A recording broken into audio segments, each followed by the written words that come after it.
This story is titled, "My parents texted me not to come to family gathering because they were disowning me.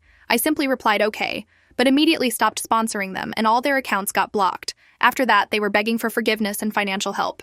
Hey Reddit, my name is Marcus, and I'm 29 years old. For the past 15 years, I've dedicated my life to building my father's construction materials supply business. What started as weekend inventory work during high school summers eventually became my full-time career after college. I thought I was building something meaningful, something that would last. I was wrong. One day, everything changed with a single voicemail message. My father called while I was wrapping up at the office, but I missed it.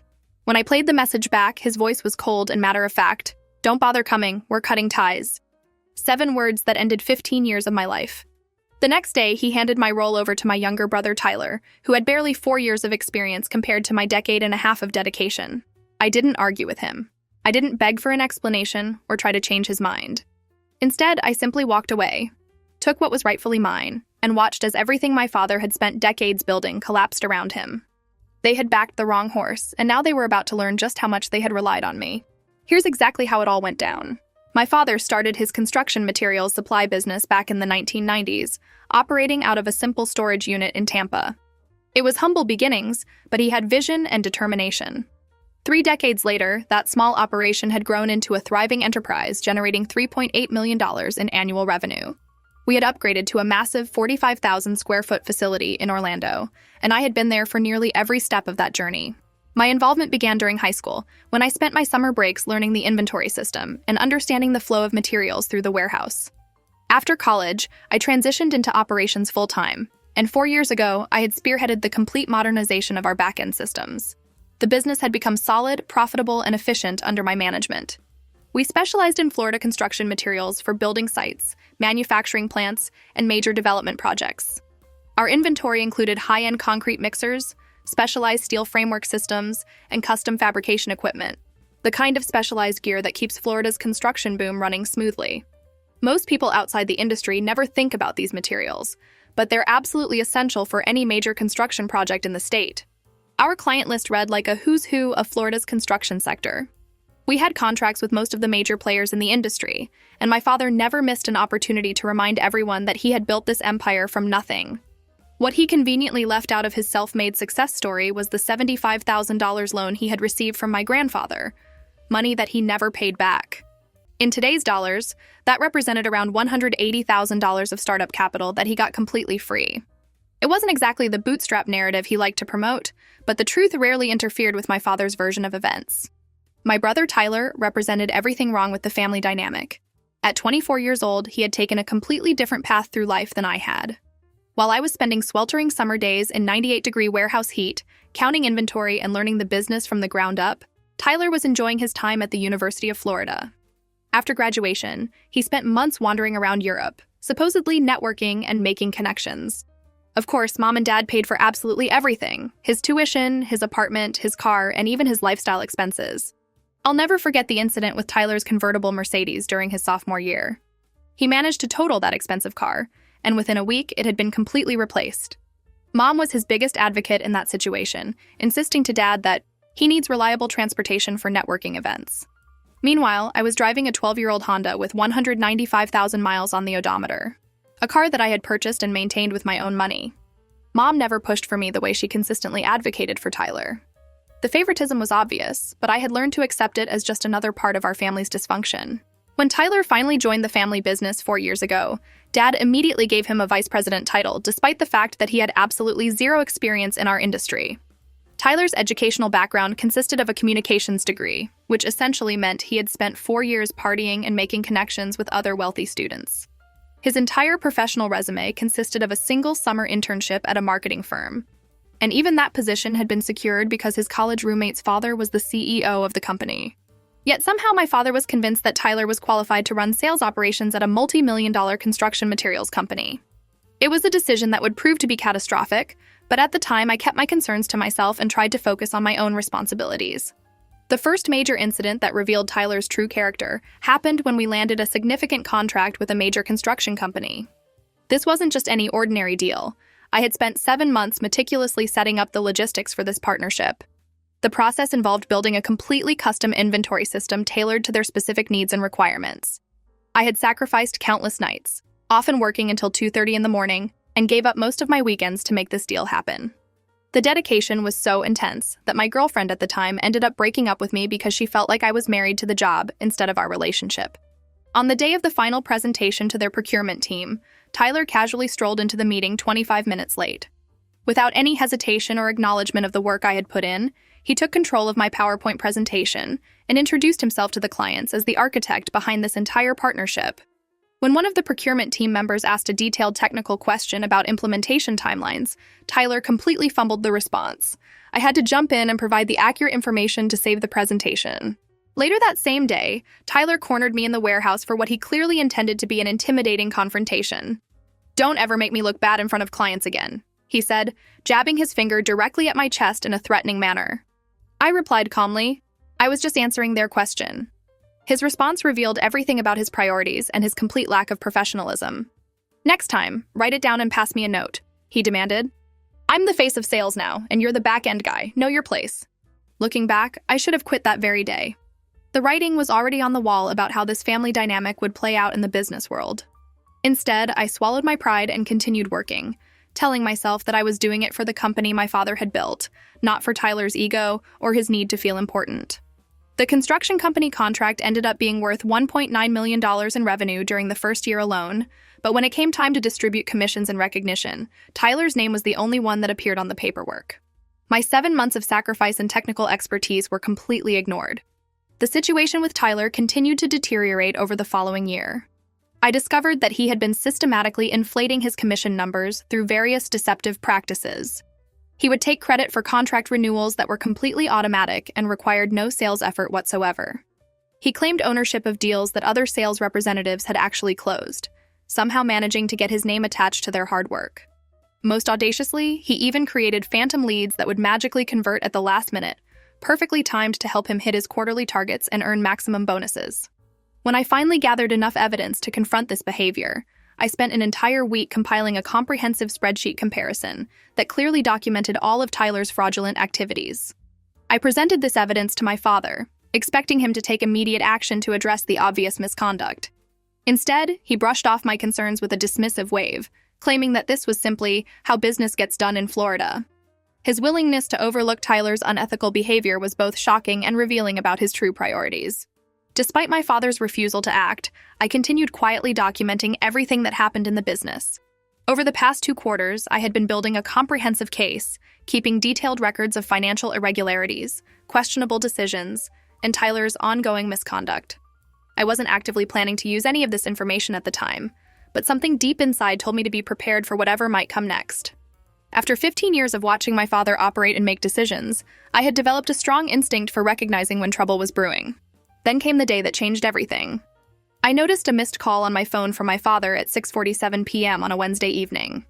I had just successfully closed our biggest deal of the quarter without any assistance from Tyler, and I was feeling pretty good about the accomplishment.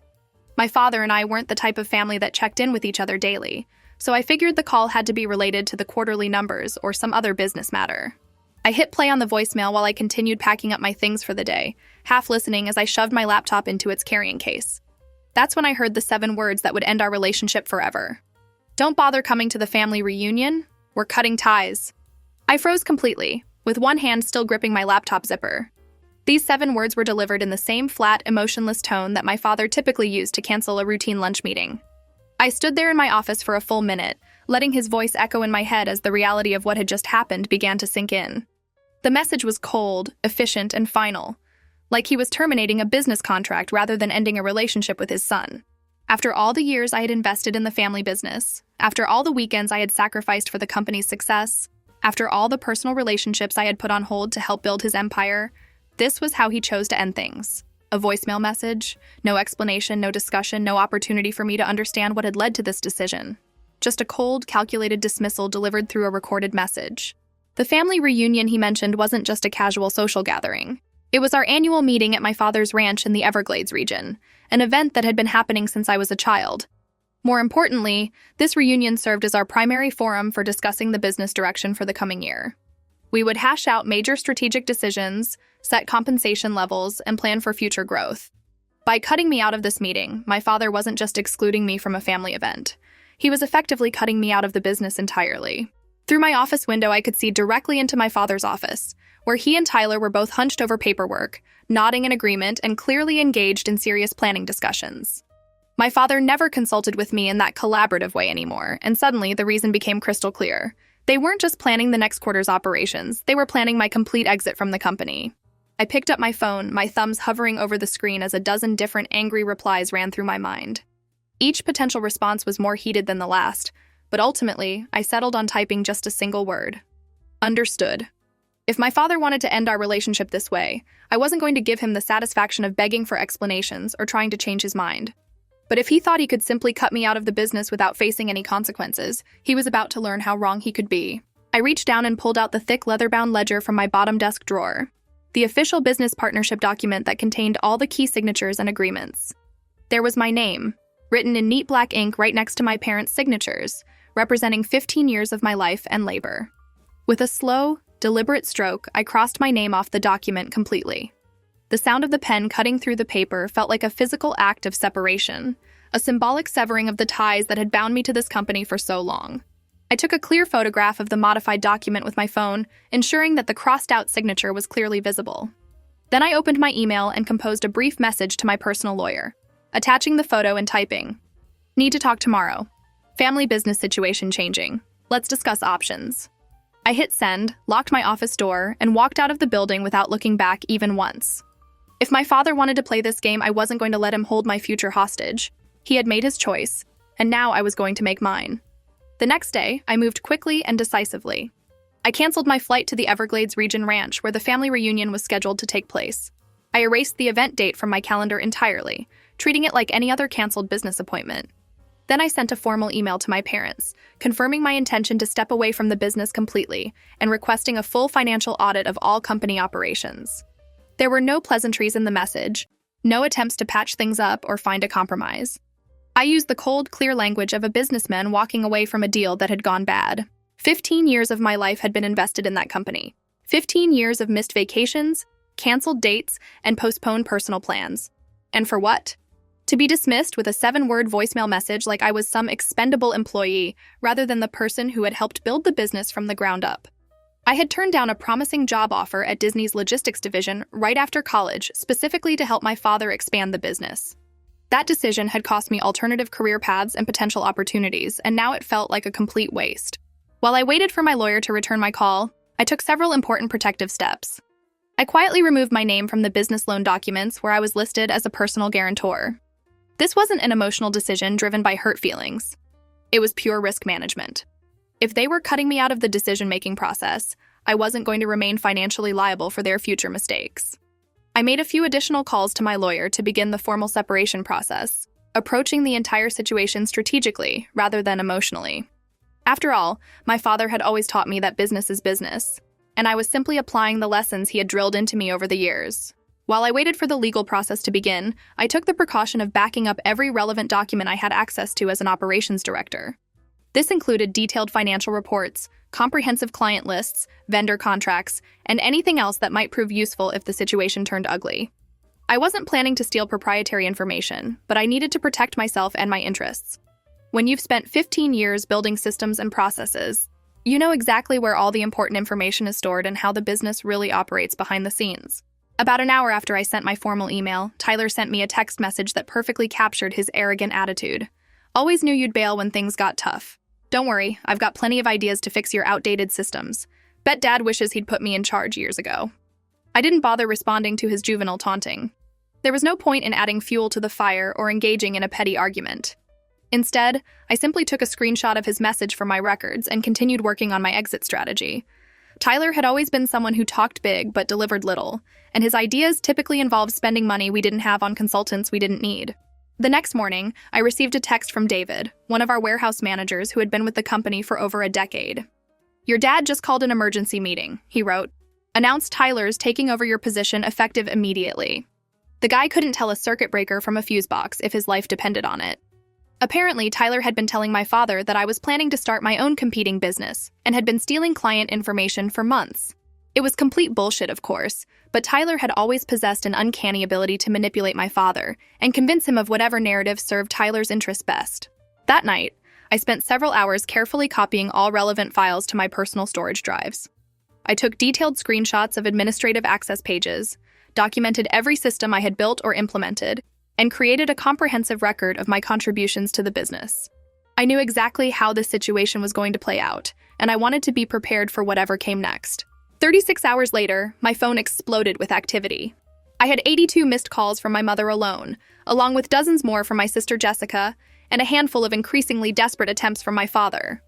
I scrolled through the avalanche of panicked text messages, frantic voicemails, and increasingly urgent emails that had accumulated while I maintained my silence. My father's messages began with cautious, probing questions, like someone carefully testing thin ice before stepping onto it. But as the hours passed and my silence stretched longer, his communications became more urgent and desperate. His words carried something I hadn't heard in his voice in years: genuine fear. "Marcus, you need to call me about the credit line paperwork," one message said. "It's important." Another followed. "Son, we can discuss this like men. Call me back." As his panic intensified, the messages became more threatening. "Marcus, this isn't a game. The company's at stake here." His accountant, a humorless man from Jacksonville whom I had never particularly liked, left a voicemail that practically crackled with anxiety. "Marcus, we need to talk urgently," he said, his voice strained. "The credit line is in jeopardy without your signature." I leaned back in my chair and allowed a slow smile to cross my face. I had given them a significant head start, but now the storm was finally hitting, and I was just getting started with my counterattack. What my father and Tyler hadn't realized was that 4 years ago, when I had modernized our entire business infrastructure, I had inadvertently made myself absolutely essential to the daily operations. This wasn't something I had planned intentionally. I had actually documented everything meticulously and tried to create systems that others could manage. But some aspects of running a complex business simply can't be transferred overnight, no matter how well they're documented. There were the personal relationships I had carefully cultivated with our main suppliers over the years. These weren't just professional connections. They were built on trust, reliability, and mutual respect that had developed through countless interactions. There was the custom code that kept our inventory management system running smoothly, code that I had written and modified over time to meet our specific needs. And there was the specialized knowledge of our clients' unique requirements and preferences that I had accumulated through years of direct interaction and problem solving. By the third day, the messages had escalated from confused to absolutely desperate. My mother's voicemails were breathless and panicked, her words tumbling over each other as she tried to make sense of what was happening. My sister Jessica attempted a softer, more diplomatic approach. "Hey Marcus, I don't know what's going on between you and Dad, but I'm sure it's just a misunderstanding," she said in one message. "Let's talk and figure this out." I didn't answer any of their calls. Jessica meant well and had always tried to be a peacemaker in our family, but I knew my father too well to believe this was simply a misunderstanding that could be resolved with a conversation. On the fourth day, I received an email from the bank that managed our family business accounts. I opened it cautiously, bracing myself for whatever new financial disaster my parents and Tyler had managed to create. As I scanned through the formal language of the document, my jaw dropped in disbelief. My father and Tyler had quietly attempted to transfer all the remaining company funds into a separate account that bore only their names. They had even initiated the legal paperwork necessary to completely dissolve the original LLC, which would have effectively erased me from the business picture entirely. The only reason the bank had flagged these transactions and sent me a notification was because my name was still listed on several of the original incorporation documents. More importantly, my signature was required for any major financial changes according to the operating agreement that I had insisted on implementing when we restructured the business 4 years earlier. This was a detail that my father had probably forgotten about in his rush to push me out of the company, but it was about to become the key to everything that followed. That was the final straw. My father wasn't just trying to end our family relationship or restructure the business. He and Tyler were attempting to cut me off completely and permanently. They wanted a clean break that would leave me with nothing to show for 15 years of dedicated work. They probably assumed I would be too shocked, hurt, or emotionally devastated to take any meaningful action. They didn't realize that by crossing this particular line, they had given me the perfect legal justification to hit back with everything I had. I took a deep breath and called my lawyer immediately. We had a long, intense conversation about the situation, reviewing all the evidence I had gathered and discussing the various legal options available to me.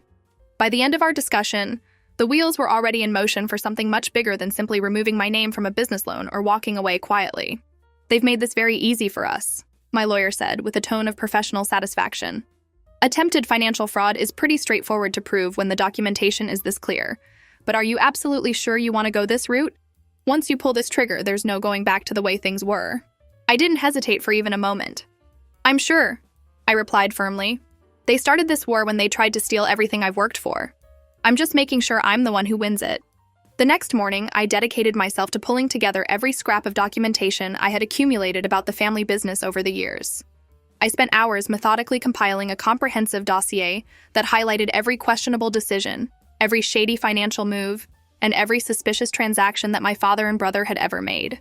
Years of bottled-up frustration and carefully suppressed concerns now fueled my laser-sharp focus as I built what would become their downfall.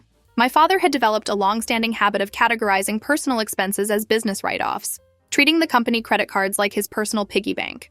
Tyler's commission reports were consistently inflated with phantom deals and stolen credit for other people's work. There were consulting fees paid to my cousin's web design company that had never actually delivered a functional website, despite receiving thousands of dollars in payments. I documented cash deals with certain vendors that mysteriously never appeared in our official accounting books, creating a paper trail that raised serious questions about tax compliance and business practices. When I finished compiling everything, I had assembled a thick, damning stack of evidence that painted a clear picture of systematic financial misconduct. I filed an official complaint with the bank, requesting that they freeze all company accounts pending a comprehensive audit of our business practices. I also submitted a detailed request to the IRS asking them to investigate possible tax fraud, attaching the most incriminating pieces of evidence from my carefully assembled dossier. I wasn't entirely certain whether the charges would stick in court, but I was definitely willing to find out. For good measure, I decided to send the complete package of evidence to my father's biggest and most important client, a man named Robert, who had been a longtime family friend and business partner. Robert had known my grandfather personally and had given my father his very first major contract decades ago, helping to establish the foundation of our business. He represented old-school Florida construction money, the kind of businessman who valued loyalty and straightforward dealing above all else. I knew that Robert wouldn't appreciate learning about the questionable way my father had been conducting business operations, especially if those practices could potentially expose Robert's own company to legal liability. I had already taken steps to protect myself financially before launching this comprehensive attack. I had secured all my personal finances by moving my assets to completely separate accounts that had no connection to the family business. I had also made sure my name was removed from any company credit lines that could potentially make me liable for their debts or legal troubles. If they wanted to come after me in retaliation, I was no longer financially exposed to their actions. That night, I sat by the window of my apartment overlooking downtown Orlando, watching the city lights blink on as darkness settled over the area. Part of me experienced a small twinge of regret about how dramatically the situation had escalated beyond what anyone could have anticipated. But there was another part of me. The part that remembered every slight, every time Tyler had been favored over me, every dismissal of my contributions to the business, that felt nothing but cold, calculated satisfaction. My phone buzzed with a text message from David, our warehouse manager. "Complete chaos here today," he wrote. "Your brother tried to access the inventory system and somehow managed to crash the entire server. Your dad's been yelling at everyone all day. Hope whatever's going on between you all gets worked out, man." I smiled grimly as I read his message. They were already learning just how much they had relied on my technical expertise and operational knowledge, and it had only been 4 days since I walked out. That same night, my phone buzzed again with an incoming call from Jessica. I hesitated for a moment before answering, weighing my options carefully. Despite everything that was happening with the rest of the family, I didn't want to drag Jessica into the middle of this increasingly toxic mess. She had always been the most reasonable member of our family, consistently trying to maintain some level of functionality when my father's ego and Tyler's entitlement created conflict. "Marcus, I know you're angry, and I honestly don't blame you for feeling that way," she said when I picked up. "But can we talk face to face? Just you and me without anyone else involved?" I paused, considering her request. Despite my determination to see this conflict through to its conclusion, I still cared about Jessica and didn't want our relationship to become collateral damage in the war I was waging against my father and Tyler. "All right," I finally agreed. "Let's meet tomorrow and talk this through." The next day, I met Jessica at a steakhouse in North Orlando that we had both frequented during better times. She was already seated at a corner table when I arrived, positioned so she could keep an eye on the door, a habit she had developed during years of trying to manage family drama. When she saw me enter, she straightened up slightly, but her facial expression remained serious and concerned rather than accusatory. Jessica had always served as the bridge between different factions of our family. At 26 years old, she was 3 years younger than me, but 5 years older than Tyler, which had given her a unique perspective on the family dynamics that had shaped all of our lives. Over the years, she had perfected the delicate art of maintaining neutrality during family conflicts, often serving as a translator between family members who were no longer speaking to each other directly. "Marcus, what the hell is going on?" she asked, keeping her voice low to avoid attracting attention from other diners. "Dad's completely losing it over this situation. Mom's having what looks like a nervous breakdown. They're convinced you're actively trying to destroy the business that Dad spent his entire life building. And Tyler is just making everything 10 times worse by threatening to sue you for everything you're worth." She deserved to know the truth about what had really happened, but I also didn't want to drag her any deeper into the increasingly complicated legal and financial mess that was developing. "They tried to cut me out completely," I explained to Jessica, choosing my words carefully. "Dad and Tyler have been systematically moving money into a separate account that only has their names on it. They were trying to dissolve the original LLC behind my back, which would have left me with absolutely nothing after 15 years of building this business." Her eyes widened in shock as the implications of what I was telling her began to sink in. "That can't be right," she said, shaking her head in disbelief. "Dad wouldn't just—" She trailed off, unable to complete the thought, but I could see the doubt creeping into her expression. "No, there must be some kind of mistake here." I leaned forward slightly. "What about Tyler? Would he do something like this?" I asked pointedly, knowing that she had her own complicated history with our younger brother. She looked away, unable to deny the possibility. Tyler had always been manipulative, even in his dealings with Jessica. I remembered the incident from a few years ago, when he had borrowed money from her college fund, promising to pay it back promptly, but never following through. Dad had covered up that situation, of course, just like he covered up most of Tyler's questionable behavior. I pushed a thin folder across the table toward her. It contained carefully selected pages from my comprehensive dossier, just enough documentation to make my point without overwhelming her with the full scope of the financial misconduct I had uncovered. The folder included bank transfer requests, questionable invoices, and email exchanges where my father and Tyler had explicitly asked their accountant to expedite the separation process and remove me from all company documentation. Jessica flipped through the papers slowly, her expression growing more troubled with each page. "Jesus Christ, Marcus, this is a lot of money," she said, her fingers stopping on a highlighted bank statement. $85,000 just gone in a single transfer. She paused, tapping the document with her index finger. "Where did all this money go?" "Yes," I replied, leaning back in my chair. "And that's just the tip of the iceberg. They've been systematically siphoning off funds for months, possibly even years. I caught them trying to transfer $165,000 to a private account that only had their names on it, marked in the books as business development expenses. There's no legitimate business purpose for that kind of transaction." I leaned closer to emphasize the seriousness of the situation. "Jessica, if I hadn't reacted when I did, I would have been legally liable for all of their actions. My name is still on the loan documents and tax forms as a business partner. I could have been held personally responsible for hundreds of thousands of dollars in debt and potentially fraudulent transactions." She closed the folder and pressed her palm flat against it, as if trying to contain the information inside. "You have to talk to them," she said firmly, though her voice carried less conviction than her words suggested. "There's got to be another explanation for all of this. He's not usually this stupid about business decisions." "And what about Tyler?" I asked again, forcing her to confront the reality of our brother's character. This time, she didn't attempt to defend him or offer an alternative explanation. "I gave them a chance to explain everything," I continued. "You know what Dad did instead of having a conversation with me? He left me a 7-word voicemail that essentially ended our relationship, and then he put Tyler in my position the very next day. There was no discussion, no attempt to work things out, just a cold dismissal followed by immediate replacement. "Please, Marcus, just don't destroy everything," she said, her voice taking on a pleading tone. "Mom's already talking about selling the house to cover their legal expenses. If this situation completely blows up, I honestly don't know what they'll do financially." I met her gaze directly. "I'm not the one who started this war, Jessica, but I promise you that I'm going to be the one who finishes it." That evening, I received an official notice from the bank confirming that the freeze on all company accounts had been successfully implemented. My lawyer had effectively leveraged the operating agreement that I had insisted on implementing 4 years earlier, the agreement that required unanimous approval from all business partners for any financial transfers exceeding $60,000. Combined with the substantial evidence of unauthorized transactions that I had provided, the bank had flagged over $280,000 in suspicious financial activity, with several large transfers still pending and now blocked. I could picture my father and Tyler sitting in that sterile Jacksonville office, watching helplessly as their carefully constructed financial plans crumbled before their eyes. I wasn't just cutting myself loose from their sinking ship. I was actively setting the entire operation on fire and watching it burn. I understood the business operations well enough to grasp exactly what a frozen bank account meant for their day-to-day operations. Vendors wouldn't receive payments for materials and services, which would damage crucial business relationships. Employee payroll would be delayed, potentially causing key personnel to quit or seek employment elsewhere. Most critically, the line of credit they relied on for major equipment purchases and inventory management would be jeopardized, effectively paralyzing their ability to fulfill existing contracts. It was the corporate equivalent of a massive heart attack, sudden, devastating, and potentially fatal. I woke up the next morning to find my phone buzzing incessantly with notifications.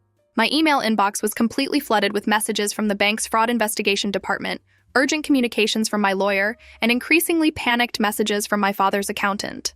The comprehensive audit I had requested was proceeding faster than anyone had expected, and it was clearly generating significant concern among all parties involved. I scrolled through the latest updates from the bank's investigation team. They had frozen over $450,000 in assets across several different accounts and had flagged an additional $230,000 in unexplained withdrawals dating back 7 months.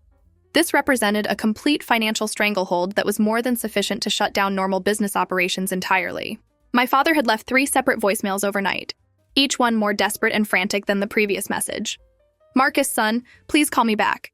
I don't know what you think you know about our business practices, but you're making a terrible mistake here," said the first message. "Call me back immediately. We can work this out like reasonable adults." I deleted all 3 messages without bothering to listen to them completely. An hour later, Jessica called again, her voice carrying a tone of barely controlled stress. "Marcus, what exactly did you do?" she asked. "They're completely freaking out over there. Dad's talking about hiring lawyers and pressing criminal charges against you for business sabotage. Mom's in full-scale panic mode, and Tyler is making wild promises about fixing everything if they just give him complete control of the remaining assets." I wasn't surprised by their reaction. They had never been particularly skilled at handling situations when their carefully laid plans went sideways or encountered unexpected resistance. "I did what I had to do to protect myself," I replied evenly. "Dad made his strategic move by cutting me out. Tyler took over my position, and I made my countermove in response. I'm not backing down from this fight." There was a long silence on Jessica's end of the line before she spoke again. "Fine," she said with a tone of resigned acceptance. "Meet with them one last time, for my sake if nothing else. Give them a chance to explain their side of the story." I hesitated, considering her request. I owed Jessica at least that much consideration, given that she was the only family member who had tried to remain neutral and reasonable throughout this entire mess. "All right," I finally agreed. "But this is absolutely the last time I'm willing to sit down with them." As I hung up the phone, my lawyer called with an important update about the situation. The bank's preliminary audit had already uncovered enough serious red flags to warrant a much more thorough and comprehensive investigation into all aspects of the business finances. My father and Tyler were now looking at potential fraud charges if the current trajectory continued much further. "You need to decide exactly how far you want to take this," my lawyer said in a serious tone. "Right now, you've got significant leverage in this situation. They're clearly scared about what you might reveal, and this might be the optimal time to negotiate a settlement that allows you to walk away with your fair share of the business assets." I considered his advice carefully. A negotiated settlement would certainly be cleaner and faster than a prolonged legal battle, but something deep inside me resisted the idea of letting them off easy. This wasn't just about money anymore. It had become something much more personal. We arranged to meet at my parents' house in North Orlando that evening. I had grown up in this house, spent my entire teenage years in the bedroom upstairs, and brought my first serious girlfriend home for dinner at that dining room table. Now, walking up to the front door, it felt like I was entering enemy territory rather than returning to my childhood home. My mother opened the door with a forced smile and gave me a quick, awkward hug. She looked exhausted and older than I remembered, with stress lines around her eyes that hadn't been there before this conflict began. Inside the living room, my father was standing with his arms crossed, trying to project an image of confidence and control despite the dire circumstances. Tyler sat in the leather recliner like it was his personal throne, with his legs spread wide, in an exaggerated display of false confidence that couldn't quite mask his obvious anxiety about the situation. "Sit down," my father demanded in a tone that suggested he still believed he was in control of this meeting. I settled into a chair across from them, taking a moment to notice how every family photograph displayed throughout the room featured Tyler prominently in the center, with me consistently pushed to the edges or partially obscured. Had the photos always been arranged this way, or was I only now noticing this pattern because of everything that had happened?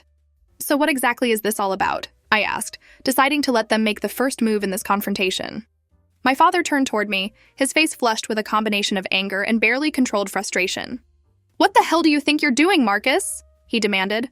Freezing our business accounts, ordering financial audits, getting investigators involved. You're actively trying to destroy everything that I've spent my entire life building from nothing.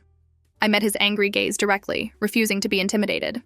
I'm trying to protect myself after you attempted to cut me out of the business without any warning whatsoever. Did you really think I wouldn't notice $280,000 disappearing into a private account that only has your name and Tyler's name on it? Did you think I would just sit back passively while you and Tyler systematically gutted the company that I helped build over 15 years? Tyler stood up abruptly, pointing an accusatory finger in my direction. You've always been resentful of Dad's success and my contributions to this business, he declared with his characteristic arrogance. You've been actively trying to undermine me from the very first day I joined this company, and now you're showing your true colors. My father's expression hardened as he stepped closer to where I was sitting. You have absolutely no idea what kind of damage you've caused, he said, his voice low and threatening. I've got major deals in the pipeline that are worth hundreds of thousands of dollars. I have significant investments in place that could transform this entire operation. Tyler has been developing relationships with new clients who could take our revenue to the next level. If you keep these accounts frozen, it could completely ruin everything we've worked to accomplish. That's not my problem, I shot back firmly. You made your decision when you tried to cut me out of the business entirely and replace me with Tyler. I'm simply protecting what's rightfully mine after 15 years of dedicated work. There was a long, tense silence as the implications of our positions became clear to everyone in the room. Then Tyler leaned back in his chair with that familiar smirk that I had learned to despise over the years. Don't worry about it, Dad, he said with completely misplaced confidence. I'll modernize this entire company now that Marcus is finally out of the way. His systems are completely ancient and outdated. I've got contacts at Microsoft who can set us up with real enterprise-level solutions that will revolutionize our operations. I couldn't help but laugh at Tyler's ridiculous boasting. He had never even successfully logged into our inventory management system, let alone understood the complex processes that kept the business running smoothly. His grandiose promises about modernization were typical Tyler big talk with absolutely no substance behind it. Tyler's absolutely right, my father said, nodding enthusiastically at his favorite son's empty promises. We were already planning to completely update the entire operation anyway. This situation is just accelerating our timeline for necessary improvements. As I looked at my father, I suddenly saw something that I had never noticed before in all our years of working together. Beneath all his aggressive bluster and angry threats, he was genuinely terrified. He was scared that the business empire he had spent decades building was slipping away from his control, and instead of facing that reality honestly, he was doubling down on the fantasy that Tyler could somehow magically save everything. My father leaned in closer, his voice dropping to a low, menacing tone. Fine, he said. You want to play hardball with your own family? You want to burn down everything we've built together? I'll show you what it really looks like when this family goes to war. I held his threatening gaze steadily, refusing to back down.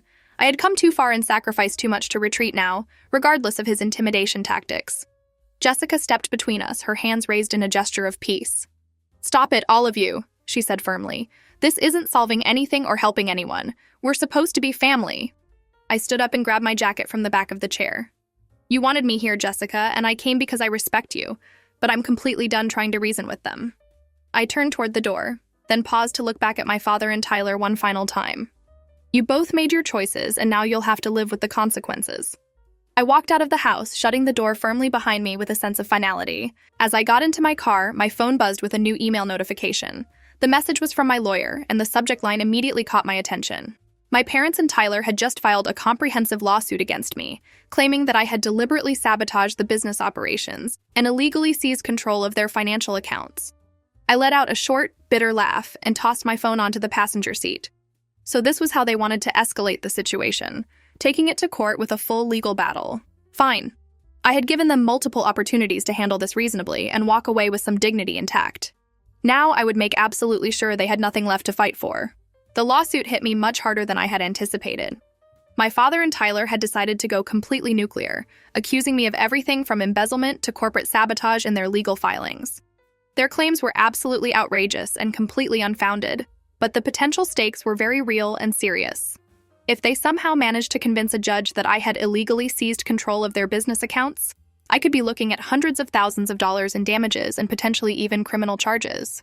I had expected them to be angry about my actions, but I hadn't expected them to be stupid enough to make such wild accusations that could easily backfire. It was like they were practically begging to have their own financial crimes exposed during the discovery process. They had apparently decided that the best defense was a completely reckless offense, regardless of the consequences. I spent the following week completely buried in legal documents, with my lawyer working around the clock to counter each new motion and accusation they filed against me. They had even dragged Jessica into the mess by calling her as a witness against me, probably hoping that involving her would somehow break my resolve or make me more willing to negotiate a settlement on their terms. Then, just 2 days before our first scheduled court appearance, I received an unexpected message from my father's accountant. "Marcus, we need to meet privately," the message read. "There are things you need to know about this situation that could change everything." I agreed to meet him that night at a quiet diner off Interstate 4, curious about what information he might have that was worth the risk of contacting me directly. He was already seated at a corner booth when I arrived, looking extremely nervous and constantly glancing around the restaurant as if he expected to be caught at any moment. He waved me over urgently, then leaned forward and lowered his voice to barely above a whisper. "Marcus, I shouldn't be here talking to you," he said, nervously adjusting his glasses. "If they find out I'm meeting with you..." He trailed off, unable to complete the thought. "The IRS has been conducting their own investigation into some of our business filings," he continued, his anxiety becoming more apparent with each word. "With this lawsuit and the court-ordered audit, I could be looking at serious criminal charges for my role in covering up their financial irregularities. I need to get ahead of this situation before it completely destroys my career and my freedom."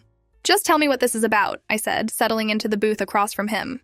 He leaned even closer, his voice dropping to an urgent whisper. "Your brother. He's been systematically hiding money for years through a complex network of financial schemes. We're talking about offshore accounts, shell companies, and completely under-the-table cash deals that never appeared in any official records. Your father only discovered the full extent of Tyler's activities recently, but he's been actively covering for him instead of reporting the illegal activity. I had suspected some level of financial misconduct based on what I had already uncovered, but this sounded much more serious and extensive than anything I had imagined." "How bad are we talking here?" I asked. "Tax evasion, wire fraud, and possibly even money laundering," he replied, his hands shaking slightly as he spoke. "I've been deliberately falsifying the books at their explicit instruction for several years, but this lawsuit, if it goes to the discovery phase, absolutely everything will be exposed. I can't risk losing my professional license or my freedom over their criminal activities." He reached into his briefcase and pulled out a small flash drive, sliding it across the table toward me. "Everything you need to completely destroy them is contained on this drive," he said. "Bank statements, wire transfer records, fraudulent contracts, and documentation of every illegal transaction. Your brother has been systematically bleeding the company dry for years, and your father has been actively helping him cover up the evidence. There's enough information here to send them both to federal prison." That night, I spent hours carefully reviewing all the files contained on the flash drive. The scope of their criminal activity was absolutely staggering. Over $850,000 had been quietly siphoned out of the company through various fraudulent schemes, with Tyler's fingerprints all over every transaction, and my father's signature approving most of the illegal activity. There were equipment purchases that had never actually happened, with the money diverted to Tyler's personal accounts. Consulting fees had been paid to shell companies that Tyler secretly controlled, providing services that were never actually delivered. There was even a completely fake warehouse lease agreement that was actually being used to fund Tyler's luxury condo in Key West. My father had signed off on all of these fraudulent transactions, either with full knowledge of their illegal nature or through willful ignorance that made him equally culpable. The next morning, I sent the complete package of evidence to my lawyer, along with a brief note. "Let's get this over with as quickly as possible." By the time our court date finally arrived, my parents and Tyler were completely backed into a corner with no viable options remaining. Their business accounts were still frozen, their professional reputation was in complete ruins, and now they were staring down the possibility of serious federal criminal charges. My father looked significantly older and more frail as he entered the courtroom, with his usual swagger and confidence completely gone. Tyler wasn't even present for the hearing. He had apparently left town on urgent business the night before, probably realizing that his criminal exposure was too great to risk appearing in court. The judge took less than an hour to review all the evidence and make his ruling. The documentation of financial fraud was simply too overwhelming to ignore or dispute. The case against me was dismissed entirely, and the court ordered a comprehensive forensic audit of my parents' finances and all business operations. I watched my father's face carefully as the full reality of his situation finally sank in. He hadn't just lost control of the business, he had lost everything he had worked his entire life to build. Outside the courthouse, he approached me with his shoulders slumped in defeat, looking every one of his 61 years for the first time I could remember. "Marcus, you have to believe me," he said, his voice barely above a whisper. I didn't know how bad the situation had gotten with Tyler's activities. I was just trying to protect him because he's my son. For just a moment, I almost felt sorry for him. Almost. You chose him over me, I said quietly but firmly. Every single time there was a conflict or decision to be made, you chose Tyler. Now you're paying the price for that choice. I walked away, leaving him standing there on the courthouse steps, suddenly looking frail and defeated. A week later, Jessica called me with an update about our parents' situation. She had managed to find them a small apartment in Lakeland, helping them relocate from the family home they could no longer afford to maintain. She didn't ask for my financial assistance, and I didn't offer any directly, but I quietly sent them enough money to cover 3 months of rent. I did this more for Jessica's sake than for theirs, knowing that she was bearing the emotional burden of trying to help them navigate this disaster. "Did you know about Tyler?" Jessica asked during our conversation, her voice heavy with exhaustion and disappointment. "He's completely ruined them, Marcus, and they let him do it. They chose him over you, over me, over everything Dad spent his entire life building." I could hear the deep hurt in her voice, and I realized that it wasn't just me who had been betrayed by our family's dysfunction. Tyler's actions had damaged everyone, including Jessica, who had tried so hard to remain neutral and keep the family together. As for the business itself, it had imploded completely and catastrophically. The comprehensive forensic audit revealed that Tyler had been systematically siphoning money from the company for years through an elaborate network of fraudulent schemes. The company was drowning in debt that had been carefully concealed through creative accounting, and most of our major clients had immediately jumped ship when news of the financial scandal hit the Orlando business press. The warehouse facility was shuttered and locked up, with all the equipment sold at auction to pay creditors. Tyler had simply vanished without a trace. According to the last information Jessica had been able to gather, he was somewhere in Mexico, completely ignoring all attempts by the family to contact him. He had apparently managed to escape with approximately $350,000 of the company's money, leaving our parents to face the legal and financial consequences of his criminal activities alone. I signed the final legal papers that completely dissolved my connection to the failed business, severing the last remaining financial ties between myself and the family disaster. With the settlement money I received and the valuable industry connections I had built over 15 years, I was already 7 weeks into establishing my own construction materials operation in Atlanta. I had deliberately chosen a different state and a different regional market, but I was working in the same industry where my experience and expertise would be most valuable. I had secured a modest warehouse space in an industrial district, brought over 2 of the most trusted employees from the Orlando operation, and started building something that was entirely mine.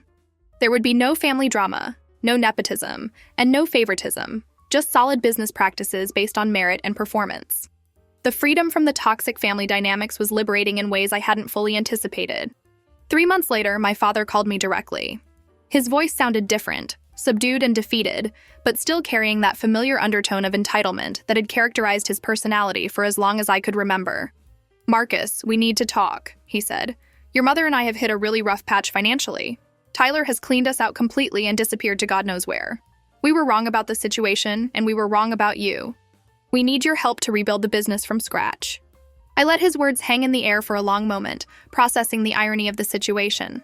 Part of me felt vindicated that they were finally admitting their mistakes, but another part of me was simply tired of the entire mess and ready to move on permanently. "I'm sorry, Dad," I said finally. "That chapter of my life is closed forever." "Come on, son," he pleaded, his voice taking on a desperate quality that I had never heard before. "We have absolutely nothing left. We were completely wrong about you and completely wrong about Tyler. We can start over and rebuild the business together, but this time we'll do it the right way.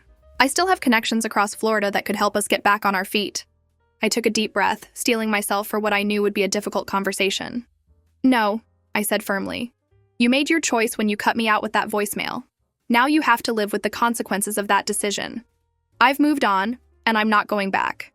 "Your mother needs her prescription medications," he said, his voice breaking slightly with emotion. "The insurance situation is complicated, and we're having trouble affording."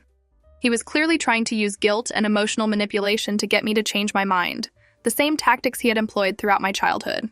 I felt a brief twinge of concern in my chest, but I quickly suppressed it. He had been manipulating me with guilt and family obligations for years, and I wasn't going to fall for it again. "I already talked to Jessica about Mom's medical needs," I replied. "She's handling all of Mom's prescriptions through her clinic connections. You'll be fine." "You can't just abandon your family like this, Marcus," he said, his tone becoming more accusatory. "After everything I've done for you over the years, you owe us more than this cold treatment." I almost laughed out loud at the audacity of that statement. "Everything you've done for me, Dad?" I replied incredulously. "I worked 15 years building your company while you handed everything to Tyler on a silver platter." You chose him over me at every opportunity, and now you're facing the consequences of that choice. I'm done with this conversation. I hung up the phone and immediately blocked his number. Maybe someday in the distant future, I would be ready to have them back in my life in some small, limited capacity. But I would never again tie my financial security or my future to their judgment, and I would never again put myself in a position where they could control or manipulate my life decisions. My father had inadvertently taught me one valuable lesson through all of this chaos. Business is business, and family is something else entirely. The two should never be mixed, because when they are, both inevitably suffer. So what do you guys think? Did I do the right thing by refusing to help them start over after everything that happened? Edit. Hey everyone, it's been a while since I posted this story. Just wanted to let you know that a major update is coming soon. A lot of crazy stuff has gone down since then, so stay tuned for more details. Update. Hey again, it's been 6 months since my main post, and let me tell you, things went absolutely insane. Yesterday, the Orlando Sentinel ran a front-page story about a prominent local businessman's son being arrested in Cancun, Mexico.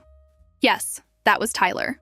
Local authorities picked him up at a luxury beachfront condo where he had been living under a completely fake identity for the past 6 months. He's been extradited back to Florida and is now facing serious federal charges including wire fraud, tax evasion, and money laundering. According to the district attorney's office, he's looking at 18 to 22 years in federal prison if convicted on all counts. The newspaper article made it sound like Tyler had been caught during some kind of routine investigation by Mexican authorities, suggesting that maybe he had gotten sloppy with his false identity, or someone had recognized him, or perhaps he had managed to anger the wrong people down there. But that's not what actually happened. What the article conveniently didn't mention was that Tyler's exact location, comprehensive evidence of all his financial crimes, and a detailed paper trail documenting every single illegal transaction had been delivered to the FBI, the IRS Criminal Investigation Division, and the Florida Department of Banking exactly 32 days before his arrest. And all of that evidence had been delivered by me. When Tyler first disappeared to Mexico, I knew that this whole situation wasn't really over yet. Half-finished jobs have always irritated me deeply, and I've never been the type of person to leave loose ends hanging around. So while my parents were crying to Jessica about their lost fortune and ruined lives, I was quietly hiring a private investigator in Mexico City who specializes in finding people who desperately don't want to be found. The investigation took about 2 months and cost me $52,000, but the PI eventually located Tyler living in an $8, $500 per month oceanfront condo in one of Cancun's most exclusive areas. He was driving a brand new Audi, sporting a perfect tan, and dating a local restaurant owner who apparently had no idea about his criminal background. The private investigator sent me photographs of Tyler lounging by his infinity pool, laughing and drinking expensive cocktails like he didn't have a single care in the world. He was living it up like he hadn't just destroyed our family's business and left our parents completely destitute. Basic lifestyle surveillance confirmed that it was definitely Tyler, and the PI managed to get me his new alias. He was going by the name Jack Stevens. I also obtained his new phone number and detailed information about his banking activities in Mexico. From there, I was able to build a comprehensive case against him that went far beyond anything I had previously uncovered. It turned out that those offshore accounts the family accountant had initially flagged were just the tip of a massive iceberg. Tyler had been systematically siphoning company funds since literally his first day on the job, and had managed to set up an incredibly elaborate network of shell companies designed specifically to hide the stolen money. He had created fake vendor accounts that regularly charged our company for completely non-existent services. He had established dummy corporations in Nevada and Wyoming that received substantial consulting fees for work that was never performed. He even had a fake property management company that supposedly leased equipment to our business equipment that we actually already owned outright. When I calculated the full scope of Tyler's theft, the total amount was close to $1.4 million, significantly more than the $350,000 that my parents had initially thought was missing. This was a massive, sophisticated financial fraud that had been going on for years right under everyone's noses. I want to be completely clear about my motivations here. I didn't pursue Tyler for some noble sense of justice, and I didn't do it to help my parents recover their stolen money. I did it because I always finish what I start, and Tyler's escape to Mexico felt like an insult that demanded a response. When I had assembled everything I needed, bank records, wire transfer confirmations, IP address logs from his account logins, and even photographs of him accessing the stolen accounts from his Mexico hideout, I put together 3 identical packages of evidence. One package went to the FBI's Financial Crimes Unit, another went to the IRS Criminal Investigations Division, and the third went to the Florida State Banking Commission. I included a detailed timeline of all criminal activity, contact information for every relevant witness, including our family's accountant, who was more than willing to cooperate to save his own skin, and essentially a complete roadmap for successful prosecution. Then I sent all 3 packages via certified mail with no return address and sat back to wait for results. I honestly didn't expect federal law enforcement agencies to move as quickly as they did. These agencies typically take their time with white-collar crime cases, often spending months or even years building their cases before making arrests. But apparently, the evidence I provided was too solid and comprehensive to ignore. It's also possible that they already had Tyler on their radar for other fraudulent activities or scams that I wasn't aware of. Either way, they moved with impressive speed and efficiency. The FBI agent leading the investigation called me yesterday because my name appeared throughout the financial documents as the former operations director of the company. They wanted an official statement from me about Tyler's activities and the business operations. I gave them everything they needed to know for their prosecution, but they have no idea that I was the anonymous source who originally delivered all the evidence to them, and they don't need to know that detail. Tyler is now facing serious federal charges, and according to his court-appointed attorney, apparently his stolen money in Mexico didn't last long enough for him to hire a decent private lawyer. He's desperately trying to negotiate a plea deal. He's offering to testify against our father in exchange for a reduced sentence. Classic Tyler behavior, always looking for the easy way out of any difficult situation, even when it means betraying family members. My father will likely face criminal charges as well, based on his role in covering up Tyler's activities. While he might receive a somewhat lighter sentence since Tyler was clearly the primary architect of the fraud scheme, at his age, even a 6-year prison sentence could mean spending his remaining good years behind bars. My parents' remaining assets have been completely frozen pending the outcome of the criminal case. Jessica told me they might even lose the small apartment that I had helped pay for. She asked if I would consider helping them financially again, and I declined without hesitation. The old family company is now officially and permanently dead. Its assets were liquidated months ago, and its reputation was completely buried by the scandal. Meanwhile, my new operation in Atlanta crossed the $1.2 million revenue mark last quarter. I've hired talented, trustworthy people, implemented solid business systems, and built something clean and functional from the ground up. There's no family drama, no hidden agendas, and definitely no Tyler. Tyler will spend the next several years in federal prison wondering who built such a comprehensive case against him. Was it the family accountant trying to save his own career? A vengeful client who discovered the fraud? Some random banker who spotted financial irregularities? The uncertainty will eat at him every single day, but he'll never know that it was me. He'll never understand the level of detail, planning, and methodical investigation that went into his downfall. He'll never realize that I tracked his every move, documented his crimes with forensic precision, and handed him over to federal authorities on a silver platter. Some people might call what I did revenge. I prefer to think of it as simply closing the loop and finishing what I started. As for my parents, they made their choice when they cut me out of their lives with that 7-word voicemail message. Now they'll have to live with all the consequences of that decision and the choices they made afterward. Jessica is still caught in the middle of this family disaster, and I help her when I can because she's the only one who tried to remain reasonable throughout this entire mess. But that chapter of my life involving my parents is closed permanently and will never be reopened. In the end, Tyler inadvertently taught me something valuable as well. Always be aware of who's really moving the pieces behind the scenes in any situation. In business, as in life, things are rarely what they appear to be on the surface.